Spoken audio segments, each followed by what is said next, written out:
आज हम class 12 chapter first विद्युत आवेश तथा क्षेत्र के बारे में पढ़ेंगे। विद्युत आवेश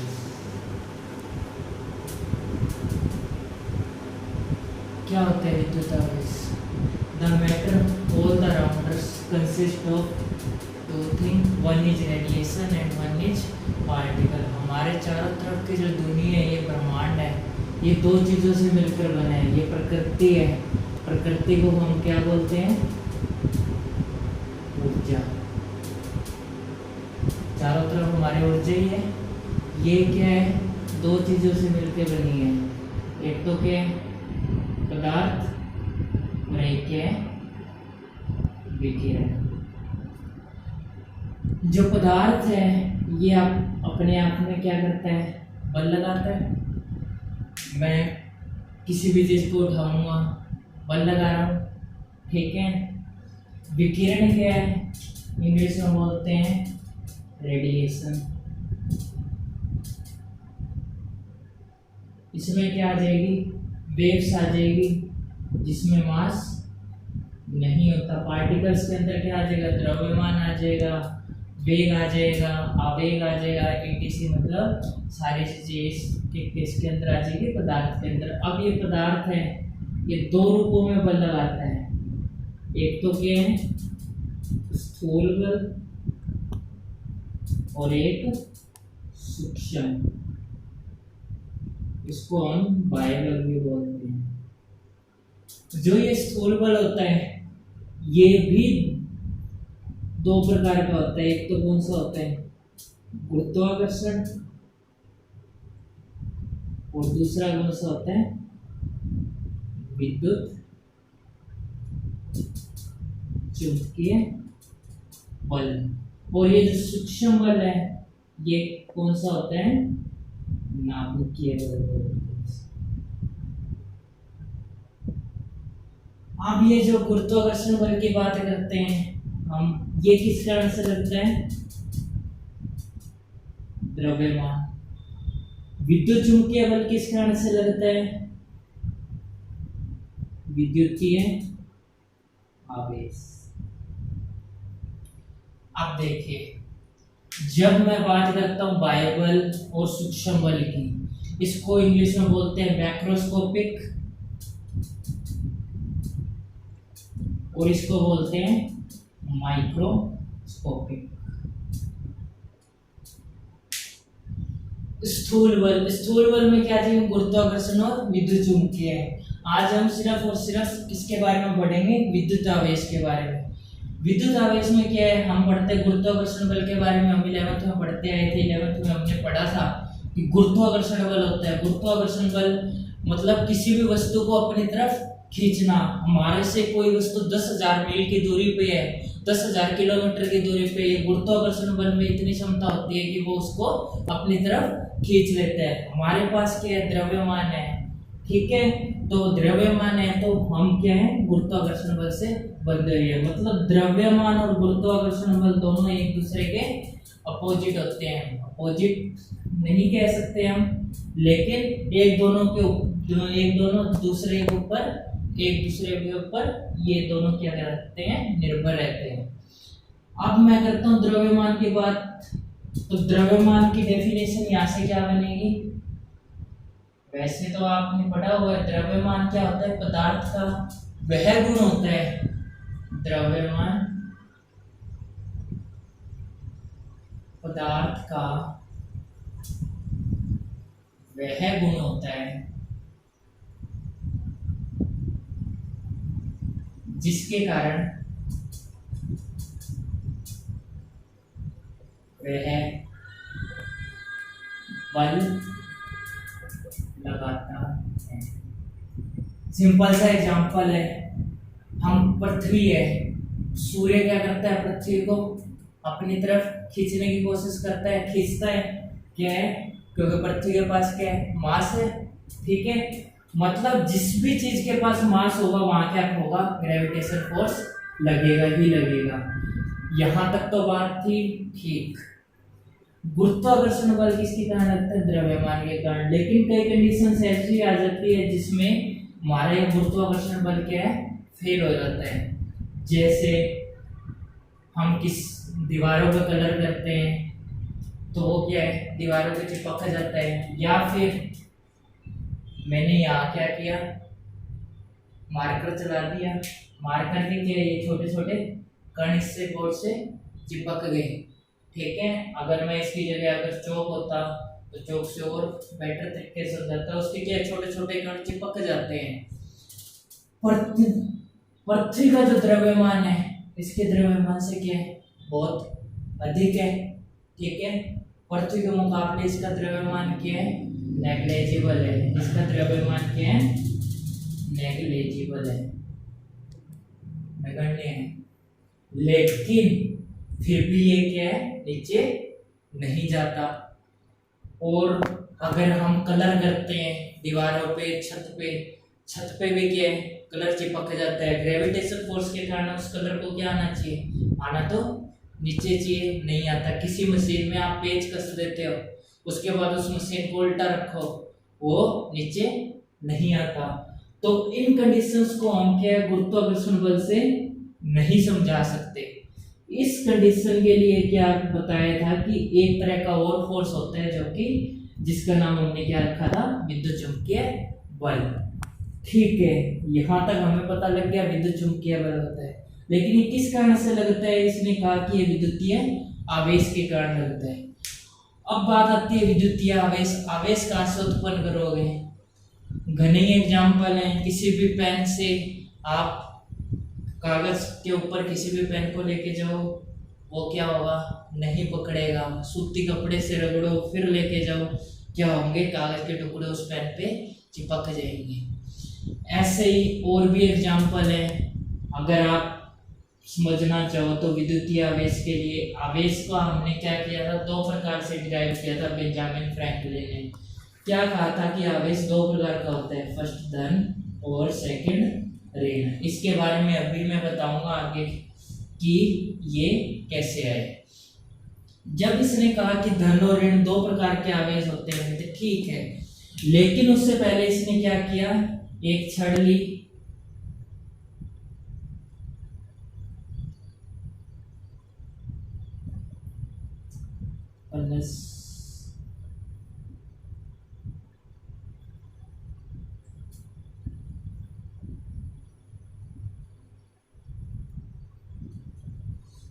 अब क्या किया? इसके नजदीक में एक और छड़ लाया,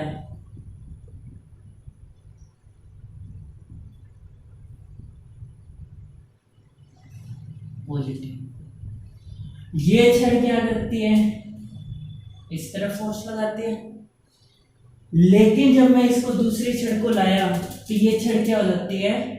उल्टा हो जाती है, क्योंकि दोनों के पास क्या है? सेम चार्ज है,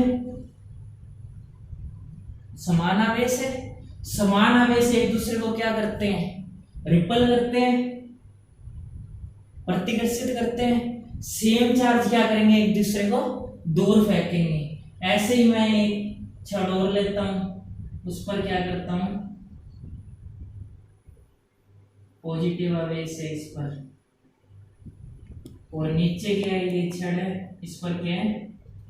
नेगेटिव आवेश है। ये एक दूसरे को क्या करेंगे? आकर्षित करेंगे, अट्रैक्ट करेंगे। अगर सिंपल भाषा में मैं समझाना चाहूं आप लोगों की भाषा में, तो एक लड़का है और एक लड़की है। सिंपल सी बात है कि आप उसको क्या करते हो? दोनों एक दूसरे को क्या करते हैं? आकर्षित करते हैं। उसके घर तक छोड़ के आते हो या नहीं आते? तो सिंपल सी भाषा ये है कि विपरीत आवेश क्या करेंगे? एक दूसरे को आकर्षित करेंगे, और सेम चार्ज क्या करेंगे? एक दूसरे को प्रतिकर्षित करेंगे। यहां तक ठीक था। अब मैं आता हूं धन और ऋण। इनके बारे में हम कैसे समझेंगे?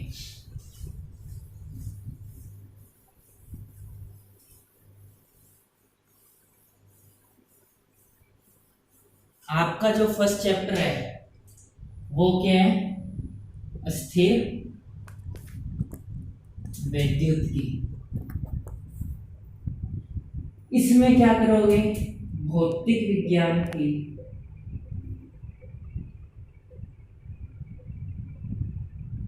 वह शाखा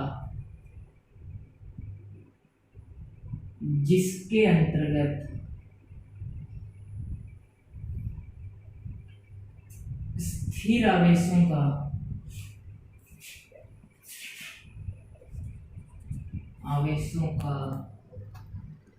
अध्ययन किया जाता है, स्थिर वैद्युतिकी कहलाती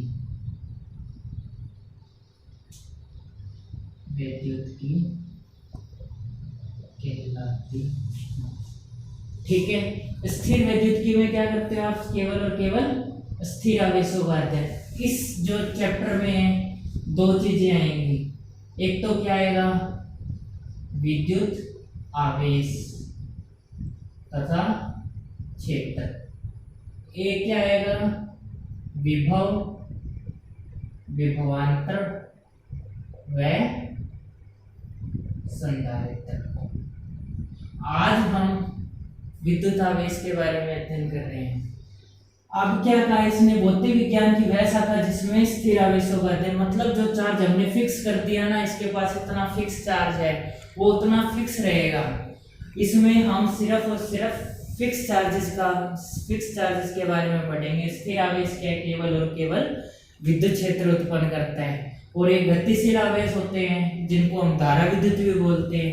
गतिशील आवेश क्या करते हैं, विद्युत क्षेत्र के साथ साथ चुंबकीय क्षेत्र भी उत्पन्न करते हैं। अब मैं क्या करता हूँ, आपने क्या कहा, आवेश होता है, दो छड़ें ली, उसके लिए तो हम आवेश की संकल्पना को समझना चाहें।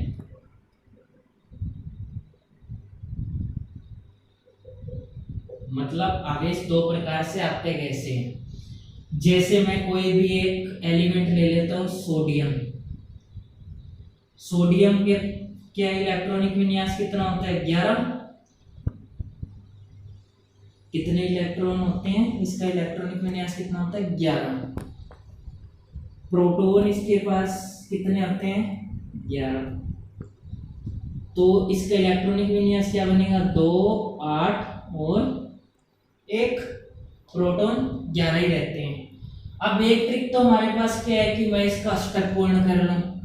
अष्टक पूर्ण करने के लिए मेरे को क्या चाहिए, इसके पास 7 इलेक्ट्रॉन और आ जाए, या फिर मैं इस एक इलेक्ट्रॉन को त्याग दूं।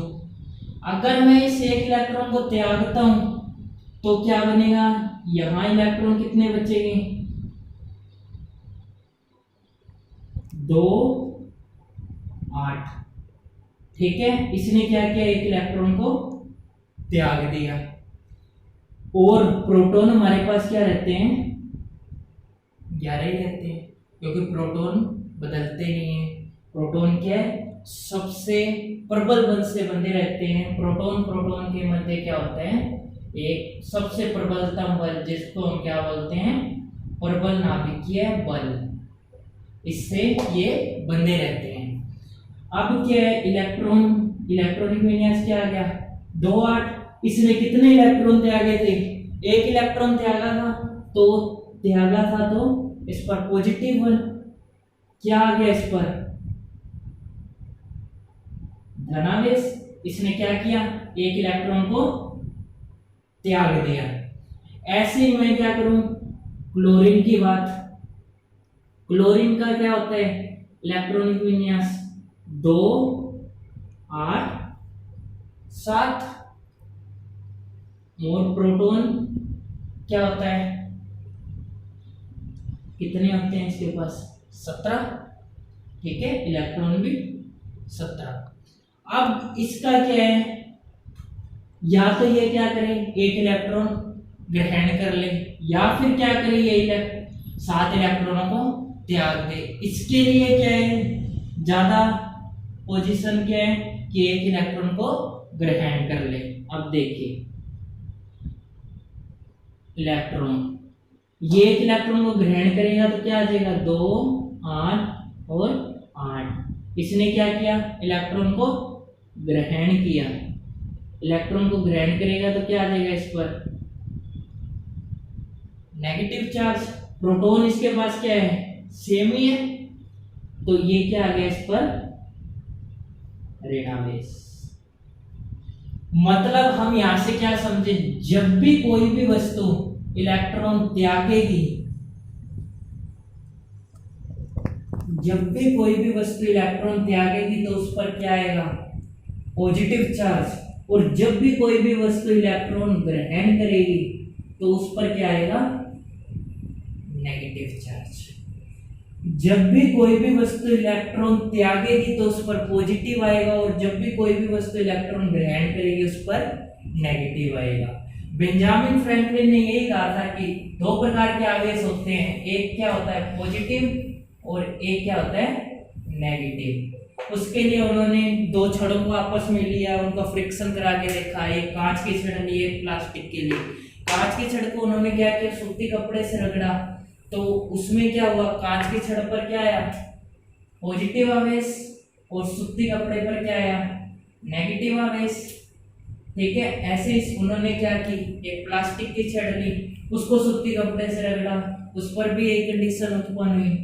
तो उन्होंने क्या कहा कि समान आवेशों के मध्य तो क्या करता है, प्रतिकर्षण बल, और विपरीत आवेशों के मध्य क्या करता है, आकर्षण बल। मतलब सेम चार्ज क्या करते हैं, एक दूसरे को रिपल करते हैं, और सेम चार्ज क्या करते हैं, एक दूसरे को रिपल करते हैं, और विपरीत आवेश एक दूसरे को क्या करते हैं, आकर्षित करते हैं। ठीक है,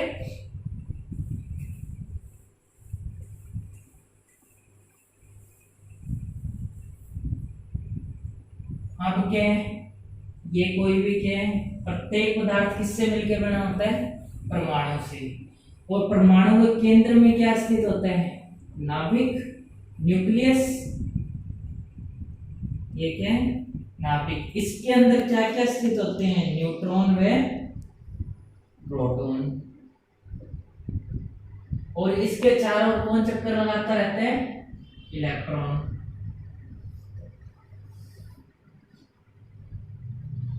प्रोटॉन पर कौन सा आवेश होता है, पॉजिटिव आवेश।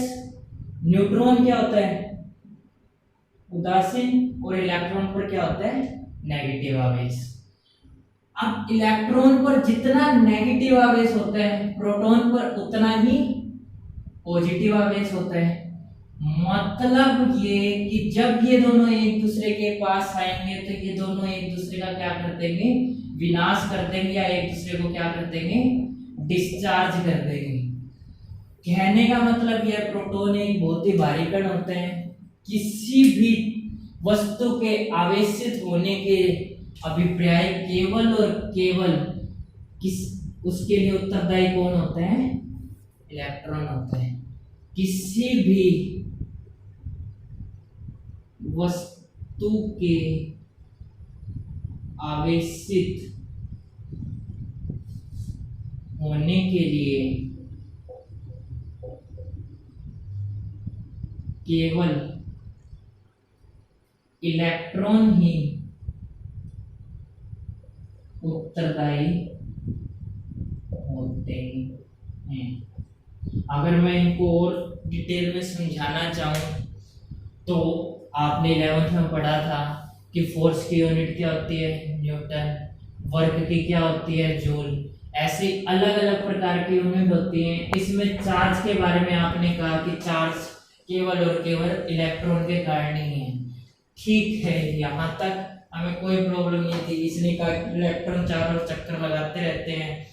न्यूक्लियस होता है इसके, न्यूट्रॉन और प्रोटॉन स्थित होता है। प्रोटॉन पर पॉजिटिव चार्ज होता है, इलेक्ट्रॉन पर नेगेटिव। दोनों एक दूसरे के पास आएंगे। ये चार्ज है, जैसे ये वस्तु चार्ज है और ये डिस्चार्ज है। मैं दोनों को पास लाऊंगा, क्या होगा, डिस्चार्ज हो जाएगी। मतलब ये एक बार चार्ज थी, इसको मैं कागज के ऊपर लेके गया तो इसने क्या किया, कागज को अपनी तरफ अट्रैक्ट कर लिया। उसके बाद ये डिस्चार्ज थी, मैं इसको इसके पास लेके गया। उसके बाद मैं इसको कागज के ऊपर लेके जा रहा हूँ, लेकिन क्या है, ये कागज को अपनी तरफ अट्रैक्ट नहीं करता। कहने का मतलब क्या है, ये एक डिस्चार्ज और एक चार्ज वस्तु क्या हो जाती है, डिस्चार्ज हो जाती है। मतलब डिस्चार्जिंग। आप आज तक पढ़ते हो आवेश को, न तो उत्पन्न किया जा सकता है और न ही नष्ट किया जा सकता है। लेकिन आवेश वाहक कणों को आप उत्पन्न भी कर सकते हो और नष्ट भी कर सकते हो।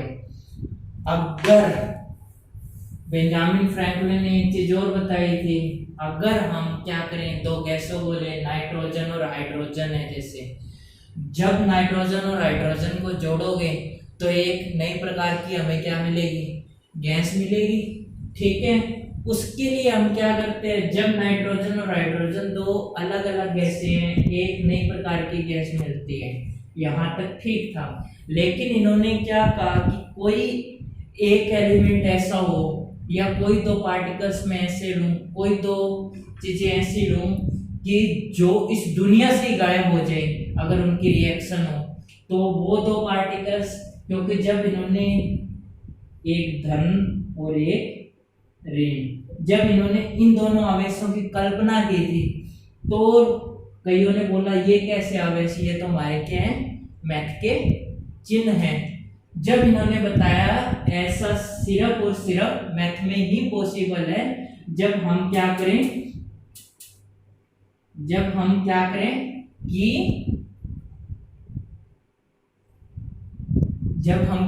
कि इस पे क्या आ जाए, देखिए धन और ऋण, +3 -3 को जोड़ोगे क्या आ जाएगा, 0। +5 -5 को जोड़ोगे 0। ऐसा सिर्फ मैथ में ही पॉसिबल है कि आप किसी भी दो संख्याओं को जोड़ो और उनके इक्वल में क्या आ जाए, 0 आ जाए। तो इन्होंने ये क्या कहा कि हमने ये धन और ऋण चिन्ह कहां से लिए हैं, मैथ से लिए। उसके बाद आप क्या पढ़ते हो कि पॉजिटिव और पॉजिटिव, आपने अभी तक क्या पढ़ा है, पॉजिटिव और पॉजिटिव क्या करते हैं, और नेगेटिव और नेगेटिव, इन दोनों आवेशों को क्या बोलते हो आप, सजाती है। ये दोनों एक दूसरे को क्या करते हैं, प्रतिकर्षित। ठीक है, अगर मैं करूं पॉजिटिव आवेश और नेगेटिव आवेश की, इनको मैं क्या बोलता हूं, विजातीय। ये दोनों एक दूसरे को क्या करते हैं, आकर्षित। कहने का मतलब ये है, सेम चार्ज क्या करेंगे, एक दूसरे को रिपल करेंगे, और अलग अलग जो असमान चार्ज हैं, अलग अलग चार्ज है, वो एक दूसरे को क्या करेंगे, आकर्षित करेंगे। अगर दो बादल आपस में टकराते हैं, उनके बीच क्या होती है, बिजली उत्पन्न होती है। दो तारों को आपस में आप भिड़ाओगे, क्या होगा, उनके बीच स्पार्किंग होगी। दो पत्थर को आप आपस में मारोगे, उनके बीच क्या होगी, चमक उत्पन्न होगी, जिसको आप इंग्लिश में क्या बोलते हो, स्पार्क बोलते हो। ठीक है, मतलब किन्हीं भी दो आवेशित वस्तुओं का अगर हमें पता लगाना है, दोनों को आप उसमें भिड़ा के देखोगे तो क्या होगा, वो हमें उसकी चार्जिंग का पता लगेगा। लेकिन जब आप ऐसा बार बार करते हैं तो वो वस्तुएं क्या हो जाती हैं, डिस्चार्ज भी हो जाती हैं। पॉजिटिव पॉजिटिव, नेगेटिव नेगेटिव, इनको क्या बोलते हैं, सजाती है, एक दूसरे को क्या करते हैं, प्रतिकर्षित। पॉजिटिव नेगेटिव क्या करते हैं, एक दूसरे को आकर्षित करते हैं। जब हम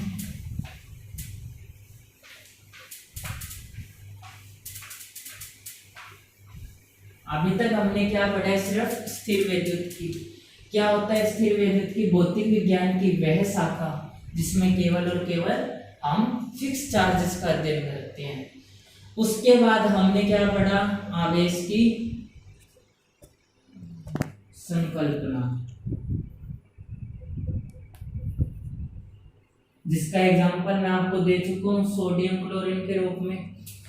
अब क्या है, आवेश क्या होते हैं, दो प्रकार के होते हैं, फर्स्ट धन और सेकंड ऋण। सेकंड पॉइंट क्या है, समान आवेशों के मध्य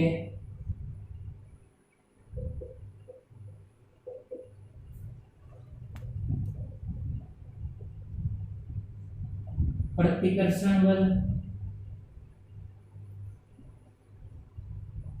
और विपरीत आवेशों के मध्य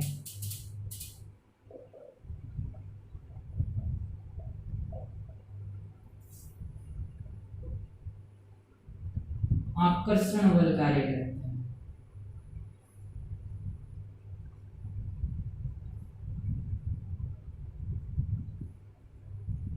अब देखिए, अगर मैं इस पॉइंट को और आगे समझाना चाहूं तो कोई भी m नॉट द्रव्यमान है उसको मैं क्या करूं, वो v वेग से चलता है। तो आइंस्टीन ने इसके लिए क्या फॉर्मूला दिया हुआ है, delta m is equal to m nought upon root 1 minus v square upon c square. Delta m क्या है, द्रव्यमान में परिवर्तन, एम नॉट क्या है, विराम द्रव्यमान, v क्या है, वेग में परिवर्तन, c क्या है, प्रकाश का वेग, जो कितना होता है 3 × 10⁸ मीटर पर सेकेंड। इसके बारे में आप जानते हो। जब इसने कहा m नॉट द्रव्यमान है, v वेग से गति करता है, उसके लिए फॉर्मूला दिया।